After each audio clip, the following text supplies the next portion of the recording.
एक राधेश्याम नामक युवक था। स्वभाव का बधा ही शांत एवं सुविचारों वाला व्यक्ति था।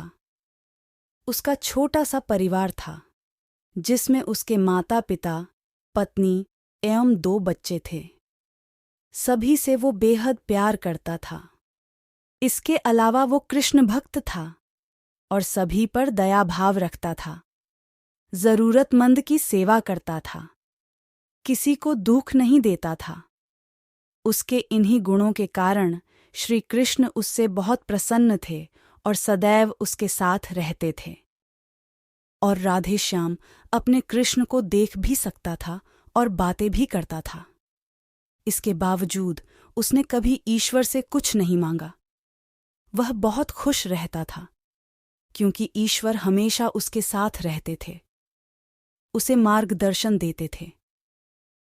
राधेश्याम भी कृष्ण को अपने मित्र की तरह ही पुकारता था और राधेश्याम अपने कृष्ण को देख भी सकता था और बातें भी करता था। इसके बावजूद उसने कभी ईश्वर से कुछ नहीं मांगा। वह बहुत खुश रहता था क्योंकि ईश्वर हमेशा उसके साथ रहते थे, उसे मार्गदर्शन देते थे। राधेश्याम भी कृष्ण को अपने मित्र की तरह ही पुकारता था और सभी ने उसे भगवान पर भरोसा रखने को कहा। तभी राधेश्याम को कृष्ण का ख्याल आया और उसने अपने कृष्ण को पुकारा। कृष्ण दौड़े चले आए। राधेश्याम ने कहा, मित्र, तुम तो भगवान हो, मेरे पिता को बचा लो। कृष्ण ने कहा, मित्र, ये मेरे हाथों में नहीं है। अगर मृत्यु का समय होगा तो होना तय है। इस पर राधेश्याम नाराज हो गया और कृष्ण से लड़ने लगा।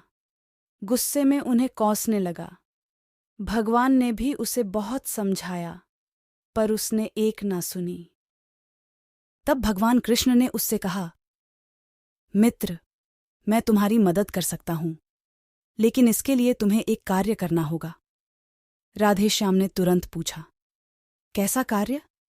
कृष्ण ने कहा, तुम्हें किसी एक घर से मुट्ठी भर ज्वार लानी होगी और ध्यान रखना होगा कि उस परिवार में कभी किसी की मृत्यु न हुई हो। राधेश्याम झट से हां बोलकर तलाश में निकल गया। उसने कई दरवाजे खटखटाए। हर घर में ज्वार तो होती, लेकिन ऐसा कोई नहीं होता जिनके परिवार में किसी की मृत्यु ना हुई हो। किसी का पिता, किसी का दादा, किसी का भाई, माँ, काकी या बहन। 2 दिन तक भटकने के बाद भी राधेश्याम को ऐसा एक भी घर नहीं मिला। तब उसे इस बात का एहसास हुआ कि मृत्यु एक अटल सत्य है।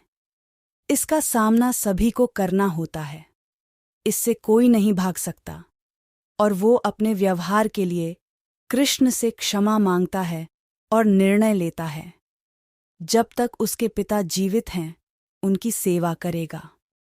थोड़े दिनों बाद राधेश्याम के पिता स्वर्ग सिधार जाते हैं।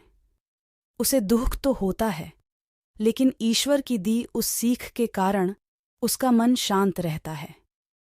दोस्तों, इसी प्रकार हम सभी को इस सच को स्वीकार करना चाहिए कि मृत्यु एक अटल सत्य है, उसे नकारना मूर्खता है। दुख होता है, लेकिन उसमें फंस जाना गलत है, क्योंकि केवल आप ही उस दुख से पीड़ित नहीं हैं, अपितु संपूर्ण मानव जाति उस दुख से रूबरू होती ही है। ऐसे सच को स्वीकार कर आगे बढ़ना ही जीवन है। कई बार हम अपने किसी खास के चले जाने से इतने बेबस हो जाते हैं कि सामने खड़धा जीवन और उससे युद्धे लोग हमें दिखाई ही नहीं पड़ते। ऐसे अंधकार से निकलना मुश्किल हो जाता है। जो मनुष्य मृत्यु के सत्य को स्वीकार कर लेता है, उसका जीवन भार विहीन हो जाता है और उसे कभी कोई कष्ट तोड़ नहीं सकता। वो जीवन के हर क्षेत्र में आगे बढ़ता जाता है।